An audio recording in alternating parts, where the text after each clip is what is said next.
everybody to our program tonight. I'm Elizabeth Tatum. I'm the director of Historic Red Hook, and this is the beginning of our fall speaker series. It's the first program of 5 this fall, sponsored by or funded by the county to do this, which is very exciting.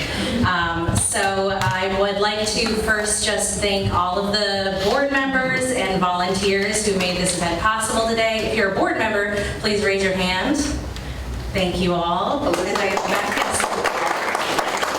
sound is good? We can hear you, but barely. Barely? Yeah. Okay, so I'll turn up the volume a bit. Thank you. We're just going to keep doing a couple of finessing with sound here. So, if you're a volunteer who helped out today, they're all in the other room eating all the cookies. They really pulled this all together, which I really appreciate. So, I will be introducing our speaker, but I first just wanted to go over the other programs in this series. So we have 4 more programs. The speakers are listed on the left there. On October 4th, we have Dylan Streifenator speaking about Red Hook, Rhinebeck, and the Revolution. That's going to be your ultra-local history about the people who served and fought during the war. On the 18th, we have Hadrian Cummins and Joe Baker on Lenape perspectives on the American Revolution. They're coming up from the New York City, from the Lenape Center, to talk about that. And then on November 22nd, we have Kirsten E. Wood, who's talking about her book, Accommodating the Republic, How Taverns Encouraged Travel, Innovations, and Civic Engagement in the New United States. I would highly recommend getting a copy of her book before then and diving into it. It's really wonderful. She's flying up from Florida for this program. She's an expert on taverns in the Northeast and has done some studies of the Hudson Valley as well. So that'll be a really great program.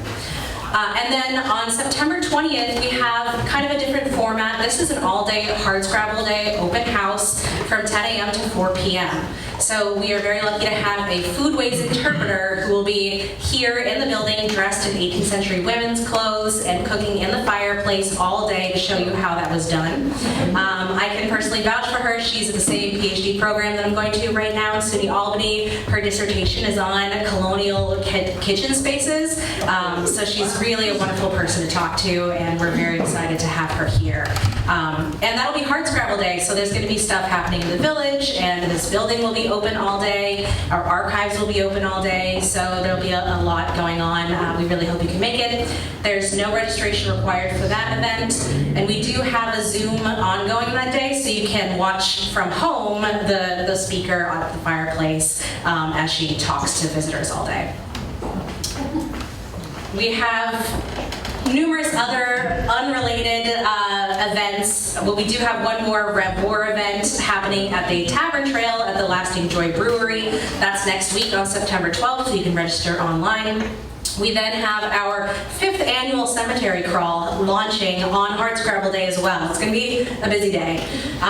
So if you are a cemetery crawler and you want to join us for that, you can go to the village and get your scavenger hunt booklet, or you can just do it from home or just do it at your own time for the whole month of September through October. You can go through 6 different cemeteries and listen to over 100 biographies of the people buried in those cemeteries.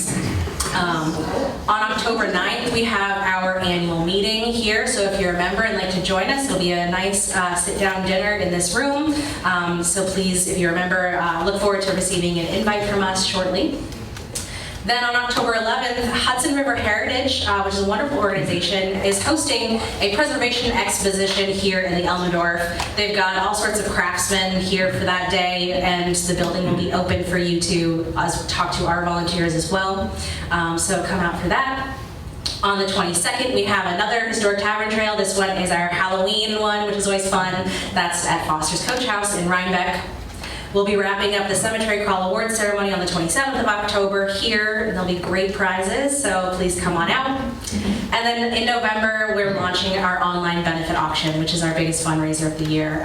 So we always get a lot of really fun experiences, including tours of private homes and historic sites and memberships to historic sites. So please check that out.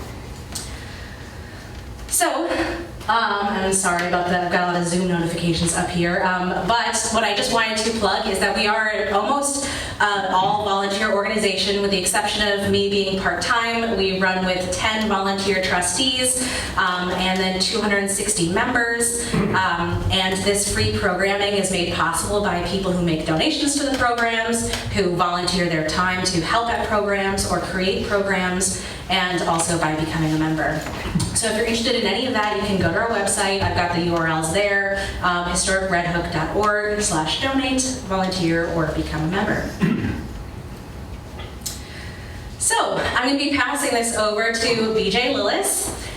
B.J. is an early American historian whose research brings together histories of Atlantic slavery, Indigenous North America, and English, Dutch, and German colonialism to explore the contested relationship between land, labor, and property in the Hudson Valley. B.J. is currently a research associate at the Omohundro Institute of Early American History and Culture in Williamsburg, Virginia. They completed their PhD in history at Princeton University in 2024. Before graduate school, B.J. worked in public history at the Museum of the City of New York, including as a project assistant for New York at its core, the museum's groundbreaking permanent exhibition on the past, present, and future of New York City. They're also known for their acclaimed collaborations with the artist Lisa Riviera, Beautiful Boy, and The Silence of Spaces, exploring the history and performance of gender.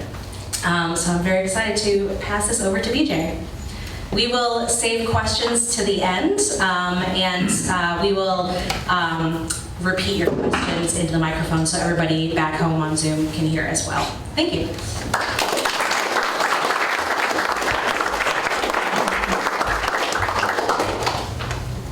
Hi, everyone. Not $1 million question. What do I have to do to make my slides show up? I was not actually instructed on this. You look like you're doing really well, though. Now I need to do the slideshow.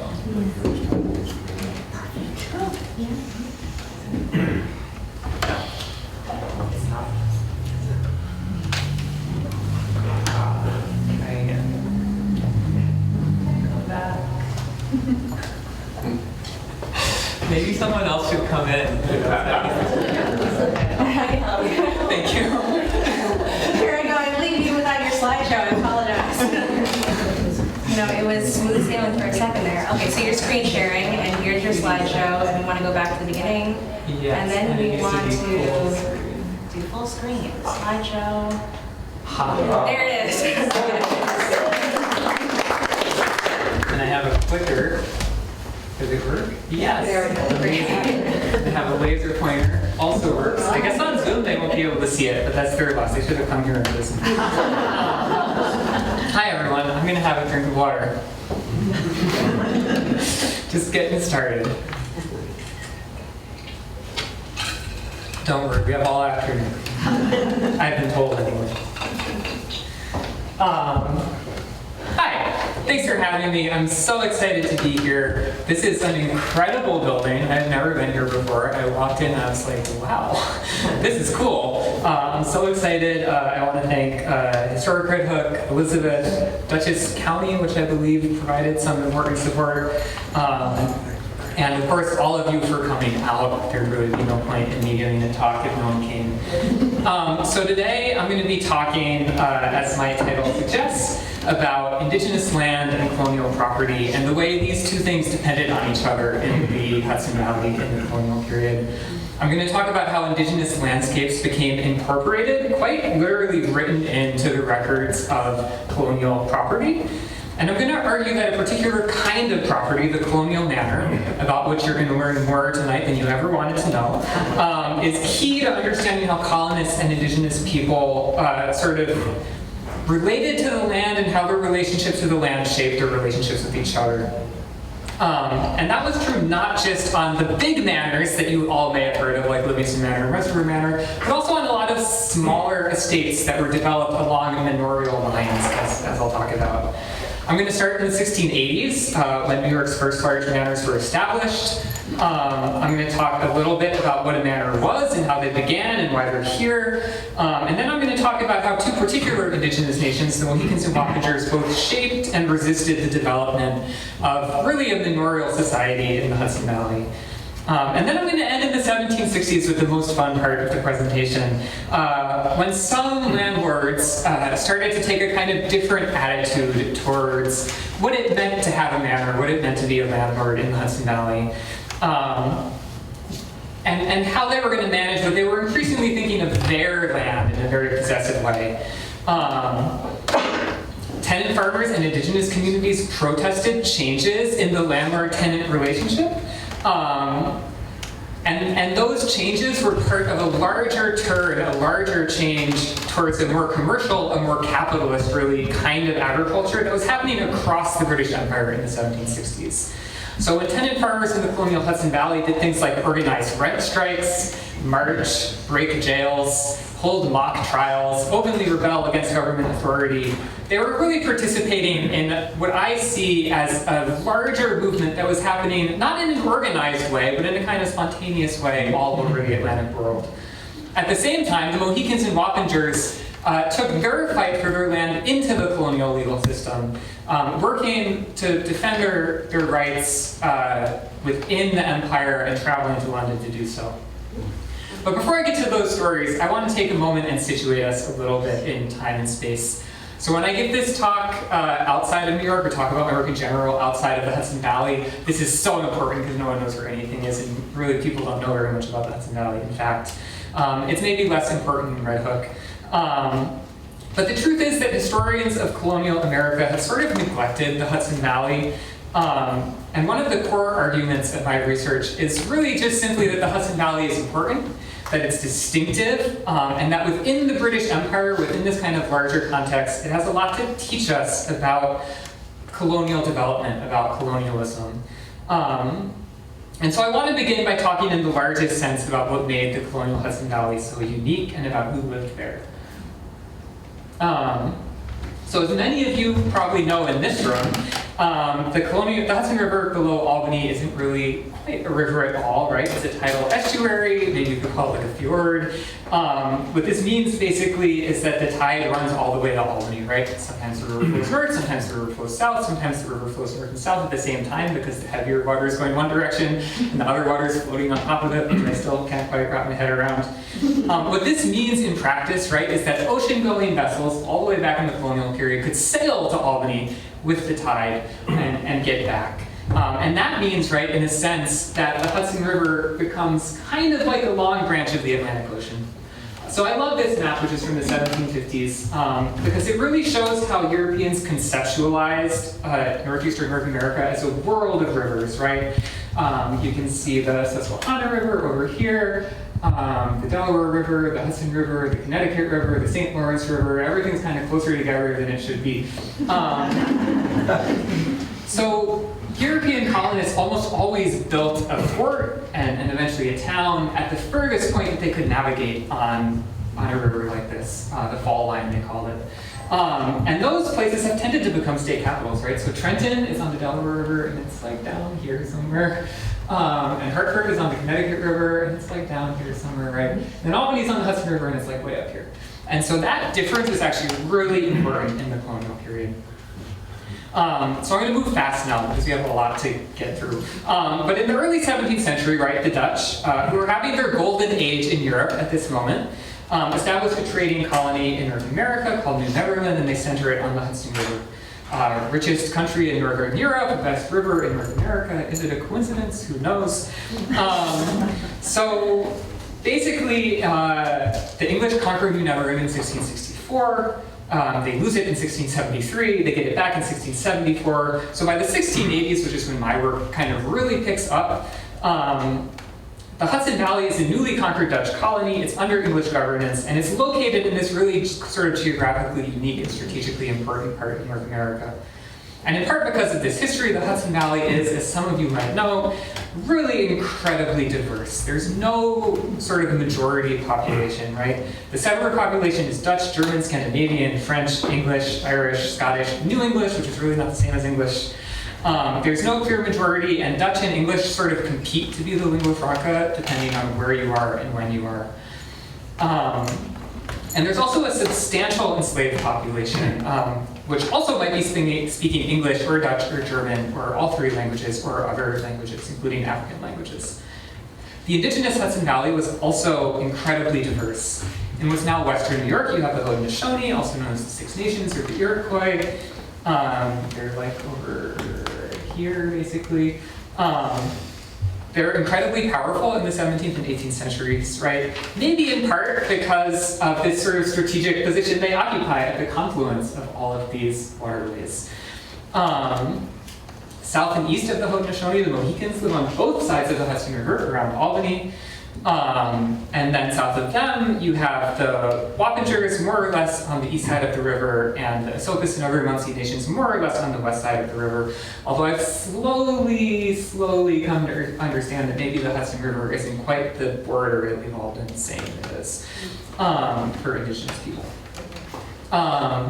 So in short, this is a very, very diverse place, right? Once you take in all these different levels of diversity, and the reason I really like to stress this pretty much every time I talk about the Hudson Valley is because my talk this afternoon is about the relationship between colonists and native people. But it's important to kind of keep in the back of our minds whenever we talk about the relationship between colonists and native people that both of these categories are like incredibly expansive, right? We can't really assume very much about a person or about their life just from knowing that they're a colonist or knowing that they're a native person. We don't know what language we speak, they don't really know what culture they have, but that doesn't tell us very much. So my book manuscript is called The Valley Between Worlds, and in the largest sense, my work's about how the Hudson Valley becomes a sort of key connection point between a continental North American world that's still dominated by indigenous power in the 17th and 18th centuries, and an imperial Atlantic world of competing empires. Caught between this world in the Hudson Valley in the colonial period, colonial landscapes were layered over, understood, and defined in a way that I'll show in a really concrete way, I hope, by indigenous land and landscapes. And as I've suggested, this layering was facilitated by the manor, which is a legal and economic institution that Europeans used to claim and settle land, to establish and negotiate property claims, and to organize agricultural production. So you may have some associations with the word manor, right? I think most people associate manors with medieval Europe, with like serfs and lords. And I think it's worth noting that colonial Americans also had some of those associations, which actually really didn't help the landlords' PR problems. You might also think about a manor house when you hear the word manor, right? The grand residence at the center of a manor or plantation or estate. And it's true that every manor had at least one manor house, like this one on Van Cortlandt Manor, or this one on Phillipsburg Manor. And I love this picture because you can see some of the other infrastructure, right, of the colonial manor. The mill dam and the mill, the barn, there would probably have been other storage buildings. There would actually have been slave quarters on this site. And all of these buildings were in fact built and operated by enslaved people. But a manor isn't really a house. There's a house on a manor, but what the manor really is a kind of property. And in the Hudson Valley, this kind of property is a defining feature of rural societies. Manors weren't unique to New York. They were common in Europe, of course. They were very common in England. They were part of colonial projects in Ireland and Maryland. But outside of New York, historians have really neglected the manor as a colonial institution. And even in New York, we haven't really fully grappled with what these manors, large and small, meant to the people who lived on them. And in part, this is because historians mostly haven't taken the time to ask what a manor was. They sort of assumed that manors were self-evident, that they understood them, and kind of left it at that. I also didn't set out to try and write about or understand manners. Frankly, it sounds like an incredibly boring topic to me, and I had no interest whatsoever. I was interested in the people. I was interested in the diversity I was telling you about and how people related to each other. But the more time I spent in the archives of the Hudson Valley, the more I came to think that I really needed to understand the manor and to believe that understanding the manor as an institution, these boring things about property and rent that you're going to be hearing about tonight, could really illuminate the relationships between settlers, indigenous people, and enslaved people. So what was a manor? Do I have a slide for this? No, well, eventually. On the most basic level, a manor is a legal form of property that joins a property right, a kind of land ownership right, with a limited legal jurisdiction and grants both of them to an individual, a manor lord. The borders of New York's manors were thus important jurisdictional boundaries, right, akin to the borders of a township or a precinct, and manorial leaseholders had the right to elect local officials.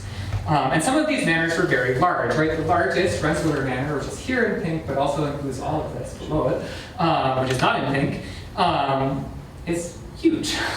I mean, it's very large, right? Livingston Manor is here, again, very large, and Portland Manor down here, also in pink, very large. Let's see.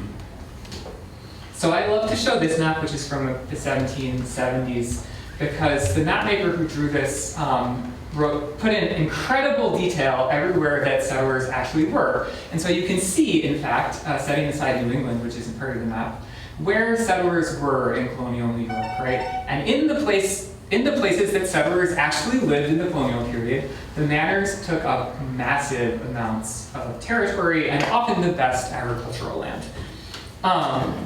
So today we mostly think of property as an absolute right? Your property belongs to you. What could be more simple? But in the colonial period, most Europeans didn't really think about property in this way. They understood that all land ultimately belonged to the king, and that land ownership, right, is a set of rights that are granted by the king to a subject, and that subject might in turn grant those rights to another subject, and that other subject, on some level, is a little bit subordinate to him in the same way that he's subordinate to the king, right? It's a hierarchical society, and land ownership fits into this hierarchical society. And this is how manorial property works. On manors, land ownership isn't absolute. The underlying value of the land is shared between the landlords and the tenant farmers who receive the land from those landlords. And actually what I argue is that this kind of land ownership, this kind of sort of complicated shared land ownership, is what really defined a manor for colonial Americans. So whether or not you were one of these huge manors like Livingston Manor that showed up on a map in a big way, if a family owned a large estate that they leased to tenant farmers who had a sort of real long-term stake in their land, colonial Americans thought of that as a manor. And now I'm going to give a very local example, which I added yesterday, and means that my talk is probably going to go over a little. Take Rhinebeck, right? Certainly not part of the manor. You probably would have heard of it if it was, right? The land here was originally granted in 2 large land patents, which is what it was called, right? When the British Crown grants land to a subject, one to the Beekman and one to the Shire families. The word manor doesn't appear anywhere, right? In the early 18th century, those patents were divided between various Beekman and Shire heirs in very large chunks. But they mostly weren't sold off into individual plots. Instead, families like the Beekmans and the Rutzins, who also inherited a bunch of this land, rented the land to tenant farmers. So Henry Beekman Jr. May not have been a manor lord, but he sure acted like one. The Lord of all Rhinebeck, a group of disgruntled German missionaries called him in the 1740s, and he did in fact write in his rent book about tenants delivering wheat to his manor. He used the word. He was modeling the kind of relationship he had with his tenants on what he saw in a place like Livingston Manor. So what did a manor lease look like? On Rensselaer Manor, leases were perpetual. A perpetual lease is sort of half lease, half deed, right? So you and your heirs possess the land forever, but you have to pay rent. On other manors, leases were measured in lives. So that means that the lease lasts for very commonly 2 or 3 lives. A 3-life lease would be as long as you, your wife, and your eldest child live. When I lived in Brooklyn, my landlord could raise my rent whenever my lease came due at the end of the year. If my lease had been for 3 lives, my landlord would have had to have waited until my son died and my grandson inherited the land, right? I really think we should bring back this system. I think we should consider it. On other manors, like Phillipsburg Manor, for example, leases were technically annual. But both landlords and tenants agreed that landlords could neither refuse to renew a lease nor raise the rent kind of unilaterally, right? So again, to take a local example that's going to make my talk go over, this week I found a lease from John Brutson and his wife Catherine Beekman for a farm on Lansman Creek, which is somewhere around here, I think. You probably know the geography better than me. For just 10 shillings on signing the lease, so basically no money. John Van Bradenburg got a document that looked a whole lot like a deed. The land would belong to him and his heirs forever, except he would pay 30 bushels of good, rich-chantable winter wheat and 2 fat hens a year. He had to grind his grain at Henry Beekman's grist mill. And Rutson had first dibs on buying the entire crop. If he sold the lease, he had to offer it to sell it back to Rutson first. And he could only cut down as much wood as he needed for his own farm. He absolutely could not sell wood. So in other words, he kind of owned this farm, but he kind of didn't. In fact, the underlying value of the farm was effectively shared between the landlord and the tenant. As I noted, tenants usually needed the landlord's consent to sell the farm, and in fact, often those proceeds were shared. So usually the tenant would get 2/3 or 3/4 of the value of the farm on sale, and the landlord would get the other third or quarter. And the rent farmers paid was not a market relationship. It was a customary relationship. It was a customary rent that was modeled on the traditional terms of manorial tenancy in England and the Netherlands. So most manor residents paid between 15 and 25 Dutch shekels of wheat per year, plus 4 fat hens, and it does usually say that the hens have to be fat, and 1 or 2 days of labor to their landlords. Not a market relationship, right? It's not going up and down based on supply and demand. It's the customary rent that everyone has to pay. The land on colonial New York's manors was also shared with Indigenous people. Indigenous communities absolutely didn't just up and leave when a manor was established, as way too many historians have assumed. They shared manorial land with tenants. On manors, land ownership, as I've kind of tried to explain, was itself continually negotiated, and it was entirely possible for a manor lord, a tenant farmer, and an Indigenous community to all consider themselves like the owners of the same exact piece of land, right? And legitimately so. So I want to take a moment now to try and make this as concrete as possible by looking at a legal document pretty closely, the manorial patent that established Livingston Manor, which is pretty close to where we are now. This patent was granted by the governor of New York, Thomas Dongan, to a Dutch-speaking Scottish merchant named Robert Livingston in 1686. And I apologize that these are rather boring copies. Somewhere out there's a dramatic official copy of this document with a big red wax seal, like the 1685 patent for Rensselaer Manor in the New York State Library. But for Livingston Manor, I haven't really found it yet, so I've been working with various 19th and 18th century copies. Every time the Livingstons got into a fight about where their manor's borders actually were, which was basically every 10 years, they had to draw up new copies of all these documents. So they're all, I've run into them in like every archive in the Hudson Valley. This one over here is in the FDR library. So historians have been looking at these manorial patents since the 19th century, but I think we've really underestimated just how much we can learn from them. Can I turn the page? So first, let's see. I want to look together at what the Livingstons actually received from the crown when they got this patent. And this is like, I used to know exactly where this is here, but you don't really have to follow along. So this is what they got. Not land, but all the Metzler's tenements, buildings, fences, orchards, gardens, pastures, meadows, marshes, woods, underwoods, trees, timbers, berries, rivers, runs, rivulets, brooks, ponds, lakes, streams, creeks, harbors, beaches, fishing, hockey, hunting, fowling, mines, minerals, silver and gold mines only accepted, as well as all the rights, members, liberties, privileges, jurisdictions, royalties, hereditaments, profits, advantages, and appurtenances whatsoever. So at first blush, this might sound like a lot of legalese. In the first draft of the chapter that talks about this, I called it legal language of the ass-covering variety, and I was told that that was not formal enough for academic work. How many ways can we say land, right? But actually, in much of 17th century England, the use rights and the privileges associated with all these different things, these different aspects of the land, these places, these fishing and hawking, right, were widely distributed among community members by a combination of custom and contract. So in New York, the English crown was releasing its rights to all of these things to Robert Livingston. But that didn't really mean that he would get to keep them or want to keep them, right? So indigenous people also had long established rights and relationships to these landscapes in basically every category I just listed, from buildings to meadows to hunting, right? And as we'll see, this document didn't really get rid of those relationships.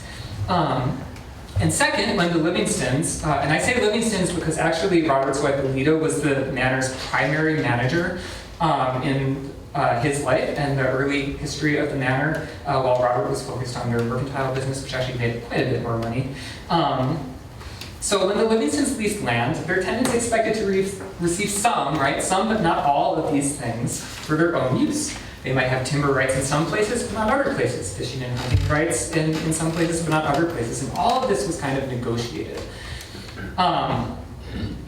So this patent was granted to Robert Livingston by New York's colonial governor at the time, an Irish Catholic, actually, and career imperialist named Thomas Dongan, who, it's worth noting, I think had actually grown up on his family's manor in Ireland. Historians have rightly argued that Livingston's connections to Dongan, his sort of political relationship with the Dongan administration, was key to getting his manor. And a quick glance back at the patent I showed before for Rutherford Manor shows us why Thomas Dongan might have looked important to historians, right? However, this legal document, this manor patent, also tells us something important about the Livingstons' indigenous political connections. And they were also really important to Livingston's ability to get this document. So Robert Livingston was New York's Secretary for Indian Affairs, which basically meant he took the notes at all the treaty meetings. Here's a picture of him on one side and the Mohican Edo Okam on the other side. So his position as Indian Secretary helped Livingston build political relationships with colonial officials and native leaders and diplomats. Edo Okam actually traveled to London in 1710 along with 3 Mohawk leaders to meet Queen Anne, right? So this is an important political figure of the kind that Livingston would have met when he was taking notes at these treaty meetings.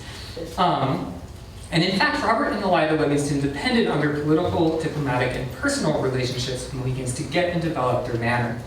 And that fact is really written into this document, right, into the manor patent. So legally, you can only get a document like this from the Crown if you first prove to the colonial government that you've already purchased the land from Native people. First you bought land from Native people, and then you get the right to the land granted from the Crown. That's how it's supposed to work. So the Livingstons' immediate problem was that the Mohicans weren't interested in selling huge quantities of their land. And the Livingstons weren't really in a position to cheat the Mohicans, who were important players in late 17th century indigenous diplomacy, and also their neighbors. They were, however, perhaps in a position to cheat the colonial government. So to convince the governor to grant this patent, the Livingstons first purchased 2 small plots of land from the Mohicans, just a few hundred acres each. I should have a map here. Yes. Let's see. One part of the land they purchased was like over here, and the other part was over here in the country. So when the Livingstons presented these purchases to the governor of New York, they acted, and this is really clear in the paperwork, as if they were contiguous, right? So I've underlined this line here. Another tract of land called Taconic Line, being adjacent unto the upper cited tract of land along the Hudson River, right? And that same passage is actually underlined in the 18th century copy, I believe by someone who was like, wait a second. To sell the lie, the Livingstons emphasize, right, that they're both on this stream called Rolla Chanson's Kill, which makes them sound really close together. Actually, it's just a very long stream, and actually it's not even just a very long stream. I recently realized that it's 2 streams, that they were pretending was one stream. 2 very long streams that almost but don't quite connect. The Livingstons also erased a place name, Mahaskakuk, which was a swamp or thicket that marked the eastern boundary of their purchase from the Mohicans. So in the copy of the deed that the Livingstons sent the governor, they conveniently replaced Mahaskakuk with the phrase running back into the woods, which was supposed to be underlined. You might click that. There we go. So it's a lie and an omission, and it turned about 1,000 acres into about 160,000 acres. But the Livingstons weren't really cheating the Mohicans, who knew exactly what they'd sold. They were cheating the colonial government, which couldn't interpret their own land records, because those land records were defined entirely in terms of indigenous landmarks and landscapes. So I've underlined a bunch of indigenous place names right in this colonial patent for Livingston Manor. And this is just for one small section.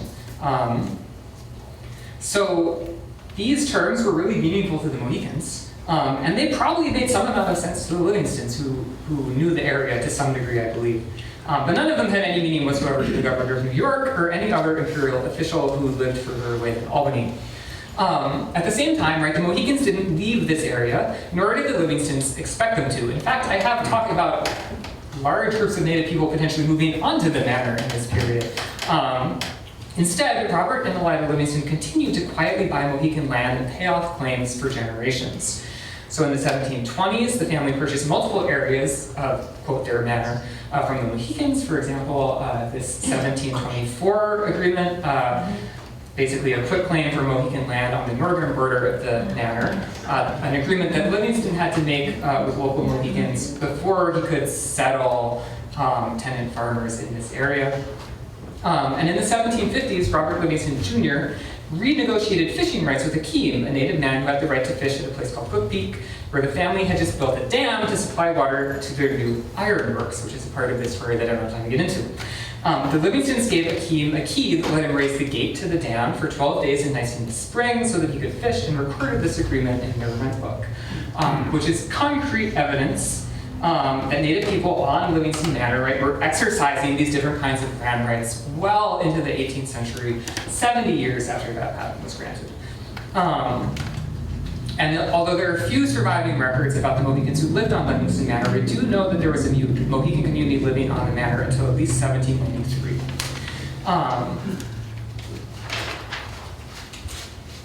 Furthermore, because all of these colonial patents were articulated in terms of indigenous landmarks, families like the Livingstons and Van Rensselaers depended on Mohicans to tell them where their property started and ended. So for example, in 1712, Robert Livingston and Henry Van Rensselaer got into a conflict over the location of their border, which had been set according to an indigenous landmark called Malawanquasik. And on this map, it's very clearly noted right here, although the actual historicalness of this map is highly questionable. So this Malawanquasik was a place with spiritual significance to the Mohicans, according to the surviving records. It also probably marked an important indigenous political border that ran north to south, but it became the marker of a colonial border running east to west. So this indigenous landmark was utilized in multiple English legal documents. And the controversy over its location could really only be settled by local Mohicans, who in fact were brought to the area or came to the area and knew exactly where this spot was supposed to be, much to Livingston's pleasure and Van Rensselaer's dismay, as it turned out. So basically every time into the 1760s that the Livingstons surveyed land on their manor in any kind of large way, beyond individual farm lots, they needed local Mohicans there to interpret this deed that they had gotten in the 1680s that was defined in terms of Mohican landscapes. So this is like a concrete way, right, in which the manor as an institution is facilitating this layering I was talking about of indigenous and colonial landscapes. And this layering really goes hand in hand with the layering of indigenous and colonial sovereignty, right? So the indigenous communities living on manors, living in the Hudson Valley in general, govern themselves. They don't come under the authority of New York internally throughout the colonial period. So far, I've made relationships between indigenous people and settlers sound rather cooperative. The truth is, as settler populations grew in the 18th century, agreements between settlers and indigenous communities became increasingly coercive and unequal, right? At the same time, for the Wappingers, a Munsee-speaking people whose homeland bordered the Mohicans to the south, so here, basically. Let's see, I lost my spot. For the Wappingers, cooperation with colonists was underwritten by a willingness to resist colonial encroachment more aggressively. So in large parts of the central Hudson Valley, large estates like the Livingstons, Van Rensselaers, Phillipses, and Beekmans remained Indian country into the 1720s and 30s. But at the end of the 1720s, the pace of settlement begins to pick up really, really quickly as colonial landowners are moving to survey and lease or sell land. And so the Wappingers in this period are facing colonial incursions from multiple directions, from people who own or think they own or claim to own or want to own these four large patents that overlap their land: the Phillips patent, the Rongo patent, the Beekman patent, and the Great Land Partners patent. So, for example, in the 1720s, when local landowner Katharina Brett wants to survey and lease out land she had inherited near the Fishkills, the Wappinger, quote, violently obstructed the surveyor, threatened her with bodily harm, and ultimately forced Brett to both pay them £70 and allow them to continue living on what she was trying to claim was her land. And this is the house, which still stands and is a museum today. And in 1727, Henry Beekman purchased land in eastern Dutchess County from the Wappingers. Beekman believed his father had already purchased this land in the 1690s when the family received their land patent from the government. But in fact, the Beekmans, like the Livingstons, had purchased a much, much smaller area of land. In 1735, 8 years later, the Wappingers were still obstructing Henry Beekman's efforts to lease this land. Beekman wrote in one sort of very angry-sounding letter that I don't know if it was actually sent: "What use is it to buy land of the Indians? For if we buy it, they will still claim forever." Still, he didn't actually start issuing leases to settlers on Wappinger land until 1737. So he might have come to think of this land as his. He might have believed that his father had purchased it in the 1690s. But in order to actually write leases and develop it as a manor, as a place where tenant farmers could live and farm, he needed to negotiate that process with the Wappingers. So on Hudson Valley manors like Livingston Manor or the Beekman Estate, land purchases weren't only about alienating Mohegan and Wappinger land. There were also a series of agreements, albeit, I do want to stress, made under increasingly unequal and coerced circumstances that governed native and settler coexistence. Who could use which areas of the manor when and in what ways? Where would native people plant, hunt, and fish, and where would colonists plant, hunt, and fish? In the Hudson Valley in the first half of the 18th century, purchasing native land could imply coexisting with rather than replacing native people. And the land records we've looked at, right, and many other land records provide powerful evidence of the ways in which indigenous and colonial landscapes could be overlaid. I'm gonna take a breath and have a drink of water, because when I resume, we will be in like the last section of the talk, although I have absolutely no idea what time it is.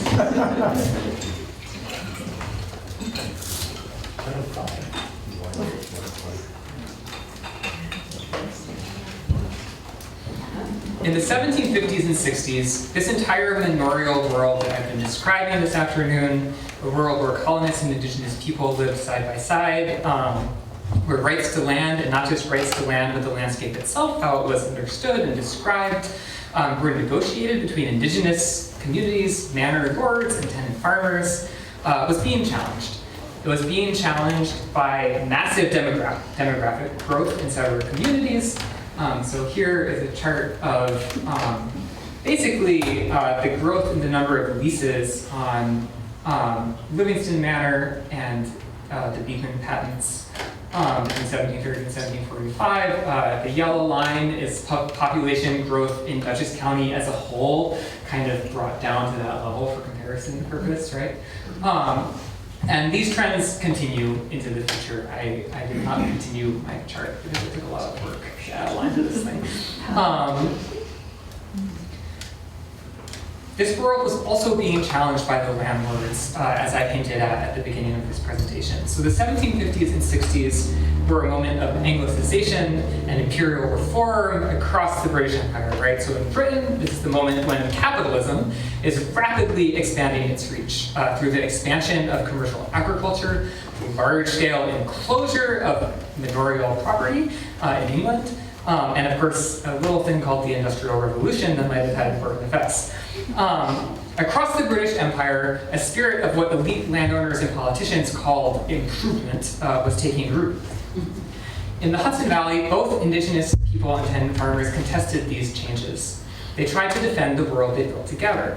So for the last 15 minutes of my talk, I'd like to dive into a particular story from this moment, to look at a dramatic example of tenants and Indigenous people contesting landlords' efforts to make their manners more commercial, more capitalistic, to replace long leases with short leases, to replace traditional customary rents paid in wheat with rent paid in money.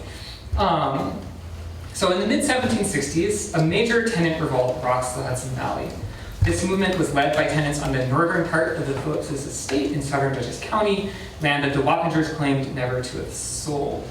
And so the Phillips patent is here. It was southern Dutchess County at the time. I think it's all of Putnam County now. I could have that confused. So let's see. So between 1764 and 1766, tenant farmers and squatters on the Phillipses' land launched a series of armed standoffs, mob actions, a coordinated rent strike that was very well organized, and jailbreaks in protest against their improving landlords. And at the same time, the summer of 1766, Daniel Nimham, the newly minted leader of the Wappingers, travels to London to petition the British Board of Trade, the government body responsible for British imperial policy everywhere in the world, actually, the British Empire has presence, to reaffirm the Wappingers' rights to their land on the Phillipses estate. Nimham was accompanied by a group of Mohican diplomats who had their own petition in support of colonial squatters from New England living on Rensselaer Manor. The Wappingers allied themselves with rebellious tenants. They offered settlers on the Phillipses patent 999-year leases with only nominal rent, such as one peppercorn. These Wappinger leases didn't have any economic meaning, obviously, but they were a powerful symbolic statement of the Wappingers' continuing presence and sovereignty, and they were akin to the small, very small, symbolic payments that colonial landowners and manor lords paid to the British Crown, called quit rents, right? So the Livingston family paid a very, very tiny amount of money to the Crown every year for the rights to all of this land, right? It wasn't really about economics, although the British government did sort of hope that it would add up to a lot if everyone paid them, which they mostly didn't. But it had a major meaning about the relationships of power and authority in the region. In return for the Wappingers' support, tenant leaders financed the Wappingers and Mohicans' trip to London. So generations of historians have written about this Renters' Rebellion in 1766. But despite taking very different approaches, I think that all of them have actually, in a sense, gotten this moment completely backwards. They've taken anti-landlord rhetoric at face value, and they've argued that tenants were fighting against the existing manorial system. In fact, I believe that many tenants were fighting to preserve the existing manorial system. At the same time, historians have mostly presented the Wappingers as bit players in this sort of tenant rebellion, who were manipulated by settlers in the traditional account, and weren't really treated ever as autonomous actors with their own goals. I argue that they had obviously their own objectives here, and that those objectives aligned with tenants in really key ways, which is why the collaboration made sense to both sides. So a clearer and more accurate understanding of both tenants and Indigenous communities' motivations clarifies the larger stakes of this moment. So Hudson Valley tenant leaders developed a succinct analysis of class injustice. When tenant leader William Prendergast was asked why tenants didn't turn to the courts to defend their rights, he reportedly answered, quote, "There was no law for poor men," end quote, and quote, "Poor men were always oppressed by the rich." However, audacious claims like these, although they illuminate tenants' worldviews and tactics, have disguised the fact that tenants' demands weren't actually very radical. Although there were certainly quite a few men among them who hoped to be rid of their landlords altogether and who hoped that their Wappinger leases would become the basis for a more secure tenure without landlords. Again and again, rebellious tenants insisted that what they wanted was to, quote, come to terms with their landlords. And tenant leaders clarified exactly what terms they were demanding. In the words of one organizer, leases for 3 lives on the rents which had been formerly fixed. And this is why I spent so long at the beginning of the talk explaining how leases for lives worked, right? Manorial society in the 18th century had been really defined by these customary lease terms. Lives, not years, rent set by custom rather than according to the market. As I mentioned before, most farmers paid between 15 and 20 Dutch shekels of wheat per year for fat hens and 1 or 2 days of work. I want to stress that these rents were not nominal, right? In fact, 15 to 20 Dutch shekels of wheat might have approached like a third or more of a farmer's surplus production for the market. So it was a major economic burden. Although it didn't really add up to very much money for landlords, actually, because this was such a dramatically unequal society. But these customary rents were very predictable, right? And tenants held a majority stake, as I've explained, in the houses, farms, fences, and fields that they built and cleared mostly with their own hands. So in the 1760s, landlord and Sir Beverly Robinson, shown here alongside the fancy new house he built in the Hudson Valley at this time, alongside his brothers-in-law, Philip Phillips and Roger Morris, threw these traditional lease terms out the window on the Phillips Highland patent. Instead of leases for 3 lives, Robinson offered 1 year at-will leases. Instead of charging rent in wheat, he charged rent in money, which exposed farmers to the fluctuating value of wheat on Atlantic markets. These changes vastly increased the uncertainty that farmers faced, while increasing and regularizing landlords' incomes. Furthermore, between 1761 and 1764, when Robinson, Phillips, and Morris filed suits of eviction against tenants and squatters who'd taken leases from the Wappingers, they demanded that they, quote, purchase their farms paying money down or remove immediately without compensation. So in fact, this would have meant stealing the tenant's stake in the farm, the 2/3 of the farm that under the traditional system the tenant was understood to own. What had belonged to tenants was suddenly supposed to belong to the landlords. It was supposed to be the landlord's land, right? So Beverly Robinson and Philip Phillips were trying to remake a manorial economy that their families had spent the last 7 decades kind of co-creating. That economy had been defined by long leases, traditional rents, relative settler autonomy, and also coexistence with native people, and with them the survival of alternate ways of understanding and living on the land. In its place, these landlords, as I've explained, envisioned a much more capitalistic kind of agriculture defined by short leases, money rent, and a carefully surveyed and bounded landscape. It was this model of agricultural development that turned the Phillips' land claims, which were based on this patent that they'd gotten in the 1690s, right? They had it for a long time, into an immediate threat to Wappinger land and sovereignty. And in this context, Wappinger and Mohican diplomats in London, like rebellious tenants, were participating, I believe, in a larger debate over what it meant to own property in the Hudson Valley, and ultimately over the terms on which Atlantic markets were going to shape colonial development. So in late July 1766, the Wappinger Sachem Daniel Newton arrived in England, accompanied by 3 Mohican diplomats and 3 Indigenous women. Over the following months, the Indian chiefs, as they're described usually in the newspapers, visited attractions like Stonehenge and the Tower of London. They met with important figures at every level of London society, including some of the city's most prominent political figures. They became both spectators and attractions at a London pleasure garden, and they had their every move eagerly reported on by the London press. And so here's the view of London at the time, and some of these newspaper reports, right? Here's the Indian chief and their ladies at the Marylebone Gardens as guests of honor at musical entertainment. Here's a detailed description of their arrival. So everywhere they went, the Mohicans and Wappingers carefully presented themselves as both sophisticated, fashionable Britons and, quote, savage Indians, right? And they played off Londoners' expectations. They bought new wardrobes in London at the Crown's expense, including 28 shirts, 5 black silk neckcloths, breeches, a fine hat with a gold band and buckle, 10 pairs of shoes, fine silk, and of course 3 large black leather trunks from Brian's Trunk Warehouse in Charing Cross to keep it all in. And the receipts they submitted to the government for reimbursement are all in the British National Archives to this day. Often, the Indigenous women dressed, at least according to the newspaper, as ladies, probably meaning English ladies, right? While the men were a combination of Indigenous American and English fashions, for example, touring the armory at St. James in traditional dress paired with the gold-laced hat that I mentioned a moment ago. When they were called to make their case before the Board of Trade, the Wappingers and Mohicans presented complementary but very different petitions. Petitions that made clever use of settler violence back home in the Hudson Valley in support of their own aims. The Wappingers, who lived on the land contested by tenant activists and their rent rebellion, claimed that that land had been stolen. Frederick Phillips's 1697 colonial land patent was illegitimate because he'd never purchased native title, technically true. This should not surprise us, of course, as we've seen 17th century landowners often acquired government patents before they purchased the land from the native proprietors. In the 1730s and 40s, the Wappingers had successfully defended their claims through force and persuasion in the Hudson Valley.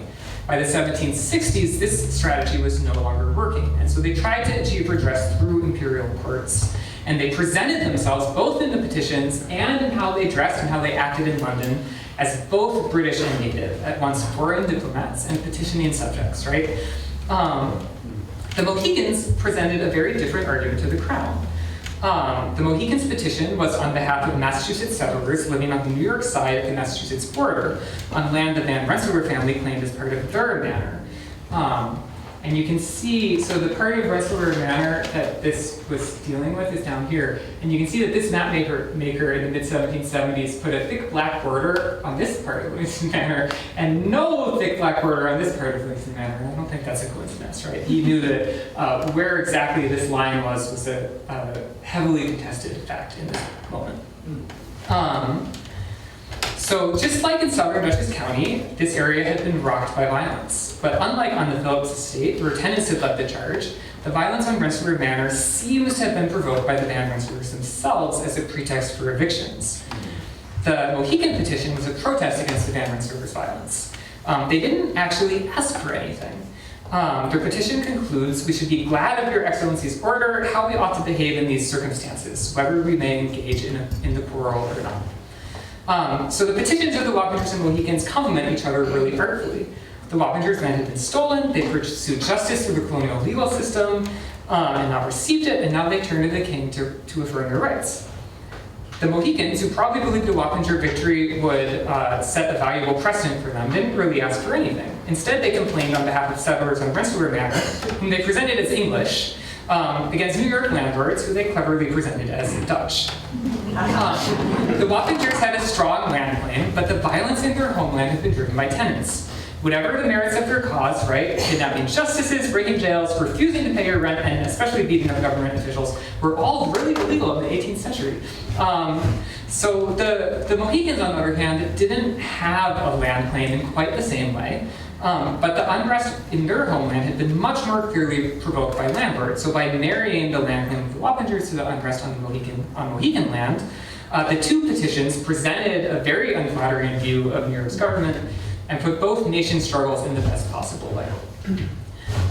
This strategy worked really well in London. Shelburne, right, is the Secretary of State in charge of the American colonies in this period, and the Mohicans really seemed to win him over. And this is Whitehall, which is where the diplomats went to make this case, right? Although I actually think the Board of Trade met above the Treasury building, just like right there. Shelburne and the Board of Trade prepared a very sympathetic report to the king. And in fact, I've come to believe that Daniel Nimham and the Mohicans' arguments seem to have had an impact on British policy in this moment. They helped persuade Shelburne that tighter regulation of land sales might satisfy both Indigenous and settler communities on the empire's frontiers, which wasn't really true, probably. Unfortunately, however, there wasn't much that even the king himself could do for the Wappingers. Despite a very strongly worded letter from the Earl of Shelburne to the governor of New York, the Wappingers didn't win their land case. The governor put on a big show of rehearing the case, but ruled against them for a second time. Likewise, the tenant rebellion on New York's manors was utterly crushed by British troops deployed by the governor that summer. And on the heels of Tennant's defeat, Beverly Robinson raised the average rent on his part of the Phillips estate by 82% between 1766 and 1777. So in other words, kind of failure all around. But these failures shouldn't obscure the extraordinary nature of the effort. Fundamentally, both the Wappingers and tenant activists were contesting the terms of economic development in the Hudson Valley and in the British Empire. They were contesting the terms of colonial governments, and they were contesting the very meaning of property. For the Wappingers, writing Leases for Settlers was itself a meaningful statement of Indigenous sovereignty, and defending their land claims was an attempt to defend a long history of coexistence between Indigenous people and settlers in the Hudson Valley. Tenants, on the other hand, were fighting to preserve a vision of manorial agriculture in which property rights were distributed between landlords and farmers, neither of whom had an absolute right to the land. Together, their actions represent a dramatic moment of interracial, intercultural resistance to the political and economic changes of the 1760s, to the intensification of colonial government and the turn towards capitalist agriculture that was happening across the British Empire at this moment, and would piss off a lot of colonists in a lot of ways you can probably imagine. But we can only see this significance, right? We can only really understand this moment, its potential, its resonance, and not least its relationship to other popular movements that opposed rural capitalism in the 1760s. Anti-enclosure movements in Ireland, the regulator rebellions in North Carolina, right? There are other rural movements in this period kind of contesting the terms of property, contesting these changes. And we can see these changes when we recognize that colonial property in the Hudson Valley was relational, it was negotiated, and it was contested. That manorial land ownership accommodated overlapping claims to land and facilitated a kind of layering of indigenous and colonial landscapes and sovereignties. And that this created a potential for collaboration as well as for conflict. We have to recognize, to make sense of this moment, that indigenous and colonial understandings of and relationships to the land were fundamentally interwoven in the Hudson Valley. And that is the end of my talk.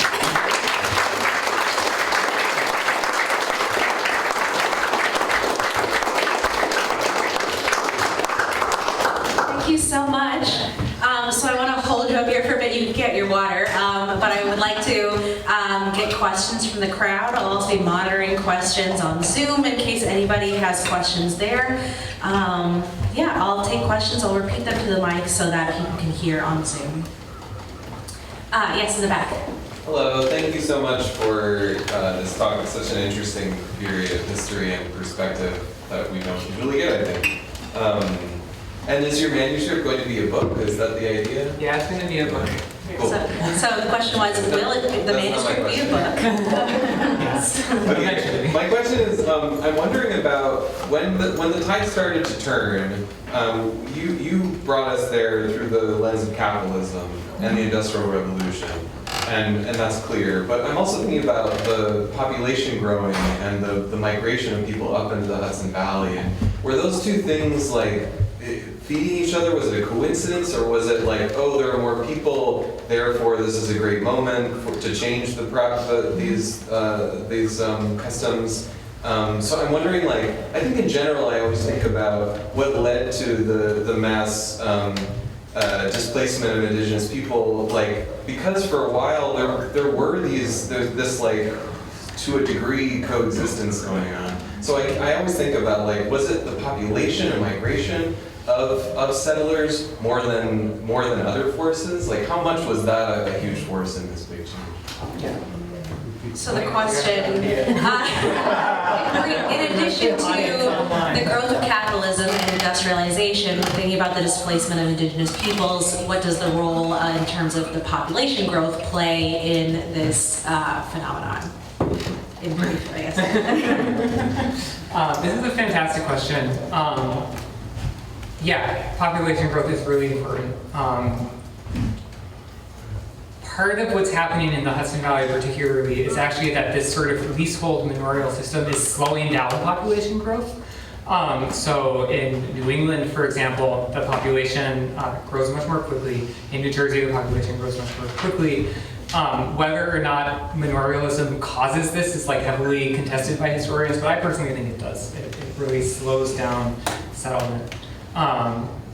Basically because landlords see themselves as, they have a variety of incentives that are kind of slowing down, to kind of slow down the process.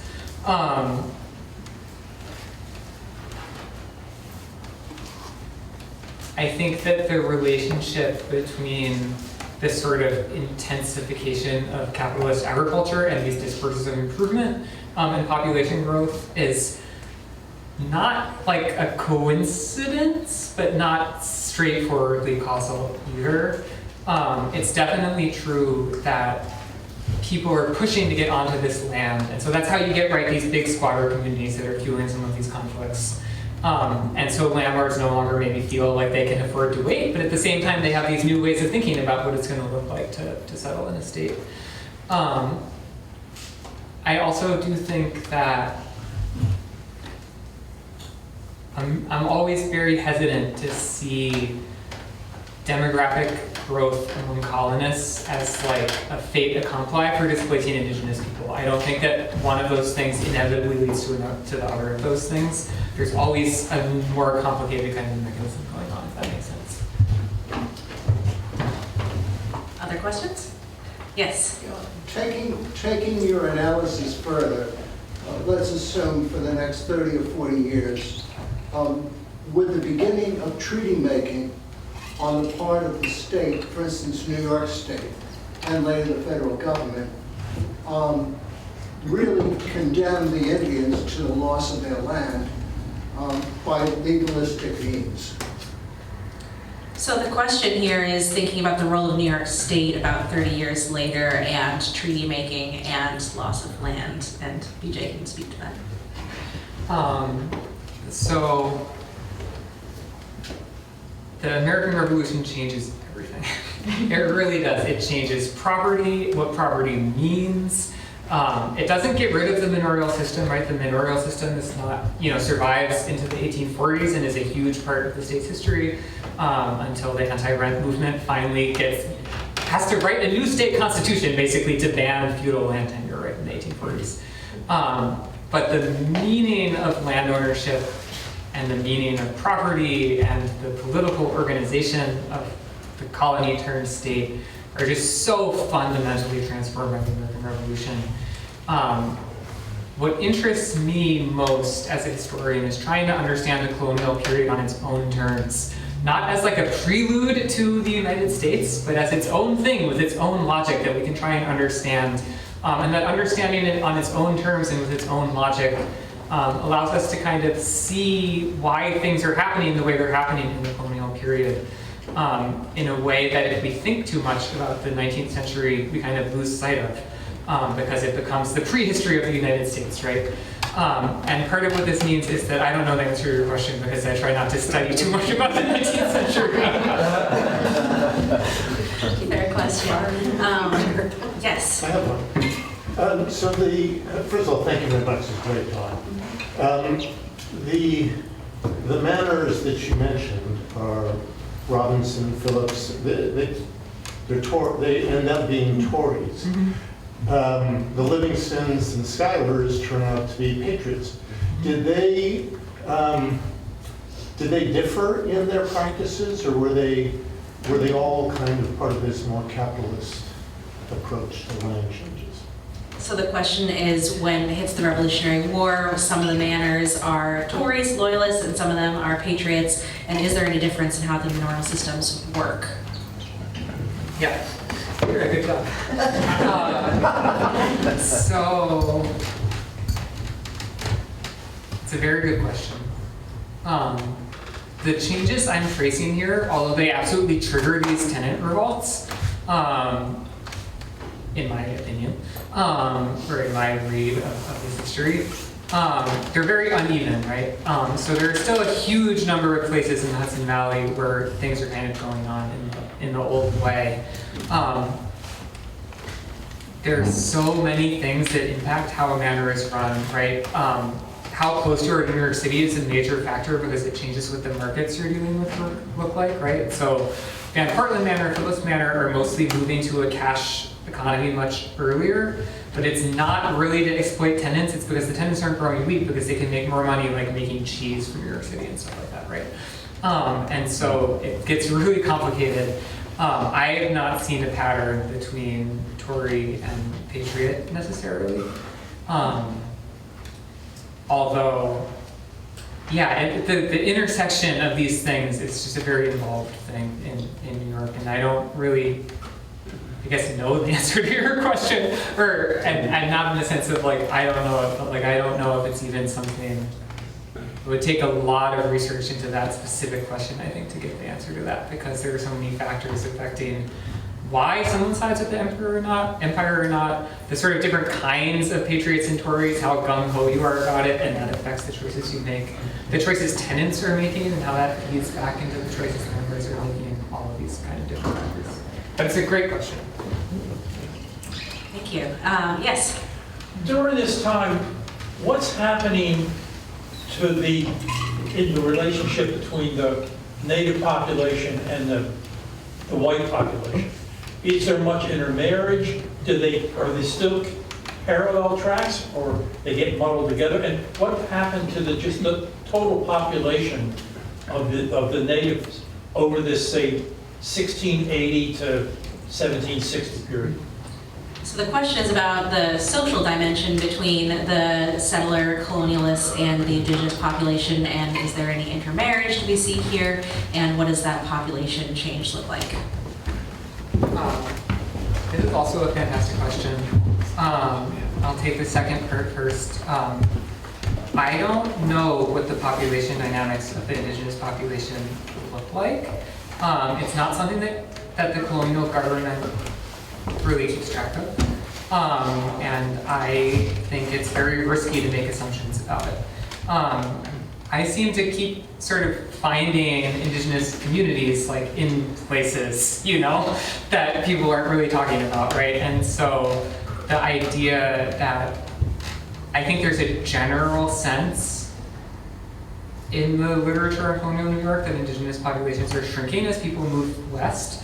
And this is definitely happening, right? So as in one sense, or people are moving west, put it that way. So as the Wappingers are kind of taking up this land case, a pretty substantial group of them take a totally different tack and they move out into the Ohio country, right? And they're just sort of go their own way. And the nation splits geographically, but again, I don't think we can really make assumptions about what this means for how they think of themselves or how they think about their relationships to each other.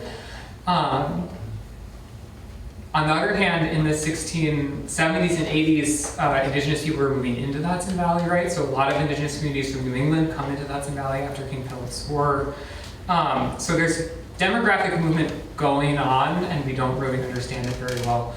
What is absolutely true is that the settler population grows so quickly that whatever happens to the indigenous population, its share of the overall population gets smaller and smaller and smaller and smaller in a very dramatic way over the course of the period. In terms of the other part of your question, there is a lot of interaction. Again, it's not super well documented.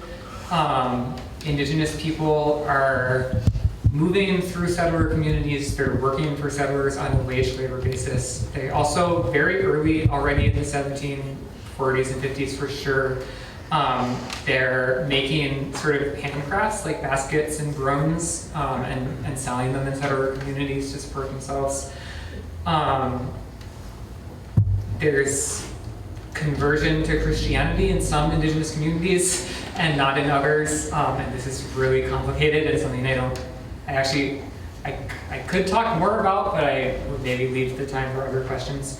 But that's also a complicated, contested relationship because, of course, Christianity is not a straightforward thing, right? Like, if you decide to become a Moravian Christian under the influence of German missionaries, like, what is your relationship now? How has it changed vis-a-vis Congregationalists or Dutch Reformed, right? Like, you know, it's not like Christianity is just a straightforward thing either. So yeah, a lot of cultural mixing, cultural changes happening on both sides.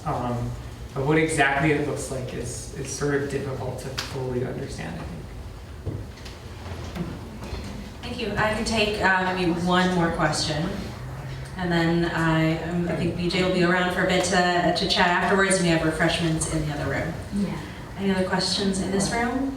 Yes. What about the end of the French and Indian War in 1763, the importance that has on now there's no more, fear of the French and Indians coming down. So now you can build and things without that fear. So the question is about the impact of the French and Indian War on the location. Or... Huge impact, absolutely. So the Mohicans, and this is another piece of the story that it's like, I know, I feel like this talk was already too long, but there's so much that gets left out, right? But the Mohicans and Wapengers who go to London had served in the French and Indian War on the side of the British. And they, they sort of used this as part of this sort of larger diplomatic strategy of presenting themselves as like good British subjects and also indigenous diplomats, right? Like at the same time.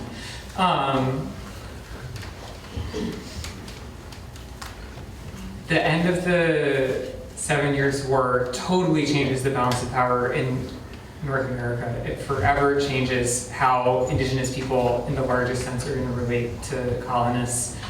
It makes the American Revolution possible in so many ways, or sets the stage for it.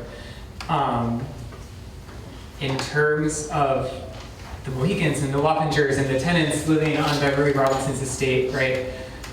Yeah, they're inside of these larger changes in the same way that like what's happening to small communities in the United States in the 50s and 60s and 70s doesn't have nothing to do with the Vietnam War, right?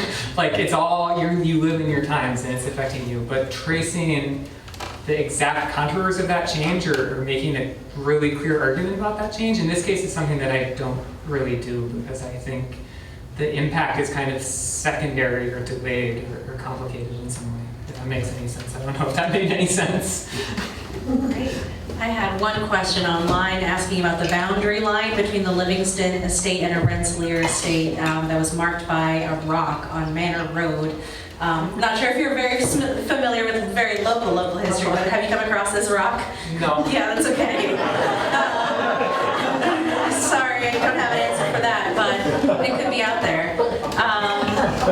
So thank you again, BJ, for a wonderful talk, and thank you all for being a wonderful audience. Please take some cookies in the other room.